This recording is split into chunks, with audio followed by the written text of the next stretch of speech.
On February 12th, Blizzard dropped their much-anticipated content plans for Overwatch 2 in 2025. The post, titled Overwatch 2 Spotlight, a new era of innovation and excitement, painted a picture of a bright future for the game, one filled with innovation, fresh ideas, and exciting new features. With a title like that, you'd expect some major game-changing updates, new characters, fresh game modes, and innovative ways to play, the kind of things that could breathe new life into the Overwatch universe. But when you look beyond the marketing hype, you quickly realize that what Blizzard calls innovation might not be all that groundbreaking after all. Before we dive into the loot boxes and recycled features, don't forget to subscribe to What's Up Nerd Insider for all the latest updates on gaming, anime, movies, and everything nerdy. Hit that notification bell so you never miss out on breaking news, fresh insights, and epic reviews. Now let's jump into Blizzard's 2025 plans and see if they live up to the hype. Let's take a moment to talk about loot boxes. These in-game purchases, often designed to exploit players' desire for rare cosmetic items, were once a widespread issue across the gaming industry. They became notorious for introducing gambling-like mechanics, making games feel more like casinos than fun experiences. And yet, Blizzard is now resurrecting this system in Overwatch 2. For those who've been following Overwatch 2 since its launch, this may feel like a punch to the gut. Loot boxes were removed from the game after they were criticized for being unfair and for pushing a system that monetized the game in ways that were more about profit than player enjoyment. It was a breath of fresh air when they were taken out. Players could finally earn skins and cosmetics through gameplay rather than paying for a chance to unlock them in a loot box. But here we are, a few years later, and Blizzard has decided that loot boxes are worth bringing back. They'll be available in weekly challenges, event rewards, and through the Battle Pass. So, while players can earn them in some ways, it still feels like a step backward. Loot boxes are still a monetization tool that can overshadow the core enjoyment of the game. The community has already voiced its displeasure with this move. While some players are willing to overlook the return of loot boxes, many others feel betrayed. Overwatch was once seen as a pioneer in the shooter genre, offering a model that didn't lean heavily on predatory monetization practices. Now, with loot boxes back in the fold, it's hard not to feel like Overwatch 2 is falling back into old, unhealthy habits. Moving on from loot boxes, Blizzard also unveiled a new feature coming with Season 15 on February 18, the perk system. According to Blizzard, this is a major gameplay innovation that will change how players experience Overwatch 2. Perks are essentially small bonuses or abilities that players can choose for their heroes during matches. At level 1, you'll be able to pick from 2 minor abilities or passive skills. At level 2, you unlock a more powerful major perk that alters the gameplay even further. At first glance, this sounds like an exciting addition. The ability to customize heroes during a match adds a layer of strategy that could shake things up. Torbjorn, for example, will be able to place his turret on walls, ceilings, or the ground, or opt for a more powerful turret at level 3. It's the kind of change that could change how matches play out in interesting ways. However, upon closer inspection, this innovation starts to feel more like a recycled idea than something truly groundbreaking. You see, the perk system was originally part of Overwatch 2's campaign mode. When Overwatch 2 was first announced, Blizzard hyped up a story-driven cooperative mode with RPG elements, including skill trees and perks that would allow players to customize their heroes in ways that would make each playthrough unique. But when the campaign mode was scrapped, this perk system was shelved. Now, instead of being part of a deep, narrative-driven experience, these perks are being repurposed for multiplayer.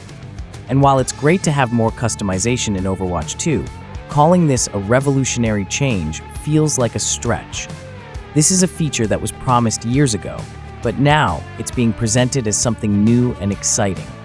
It's like dusting off an old idea, slapping a fresh coat of paint on it, and hoping we don't notice. Next up, we have the Stadium mode. Overwatch 2 fans have been asking for more ways to customize and create unique experiences, and Blizzard is delivering with this new feature. The Stadium mode allows players to alter the rules of the game introduce unique abilities for each hero, and create their own custom matches. It's all about personalization and giving players the tools to make their own fun. Sounds good, right? In theory, it does. But here's the thing. Stadium mode isn't exactly a new concept. Overwatch 1 had a similar feature in the form of the arcade mode, where players could create custom games with rules that deviated from the standard match formats. You could create crazy, wacky game modes, like one where Reinhardt had infinite health, while Tracers could only survive a single hit. Players had the freedom to get creative, and it was one of the more entertaining aspects of Overwatch 1. So why, then, is Stadium mode being touted as something revolutionary in Overwatch 2? The truth is, it's just a repackaged version of something we've already seen in the first game. While the addition of customization options is certainly a welcome one, it's hard to get excited about Stadium mode when it feels like a feature that's been borrowed from Overwatch 1 with only a few tweaks. This isn't the fresh, exciting innovation Blizzard is making it out to be. It's just a rehash of what we already had. Blizzard is also introducing a new hero, Freyja, a former search and rescue agent turned bounty hunter with an explosive crossbow. Freyja's abilities are designed to make her a formidable presence on the battlefield, and players are encouraged to check her out in the upcoming season. Now, don't get me wrong, it's always nice to see new heroes added to the game. Overwatch 2's diverse roster has been one of its strongest points, and Freyja could bring some interesting dynamics to the game. However, the excitement surrounding her release feels a little underwhelming. Why?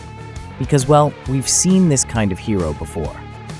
Freyja's backstory and abilities don't exactly break new ground. They feel like a mashup of several other characters already in the game. And here's where it gets a bit bizarre.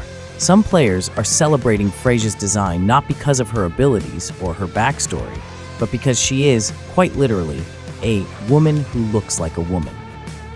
In 2025, this is being treated as a groundbreaking revelation. The bar is set so low that the community is now applauding a female character for simply being feminine. It's a stark reminder of how far Overwatch 2 has fallen in terms of innovation.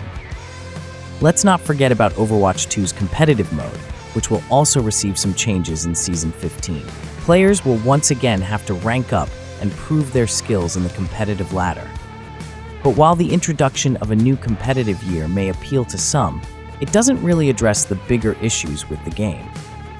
Competitive play in Overwatch 2 has always been a grind, and while some tweaks might be on the horizon, it's hard to see how these changes will make the mode feel fresh and exciting. And then there are the loot boxes. Yes, they're back, and it seems like Blizzard is trying to make them less controversial by adding transparency about the chances of getting certain cosmetics. But transparency doesn't change the fact that loot boxes are still a predatory system that has no place in modern gaming.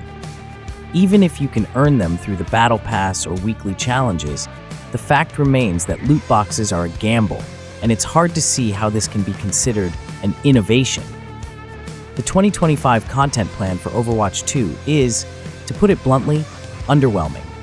Loot boxes are back, perks are recycled ideas from the canceled campaign mode, and custom match creation is nothing more than a rebranded version of the old Overwatch 1 feature. None of these changes feel revolutionary. They feel more like a desperate attempt to stay relevant in a gaming landscape that's quickly moving on from Overwatch 2.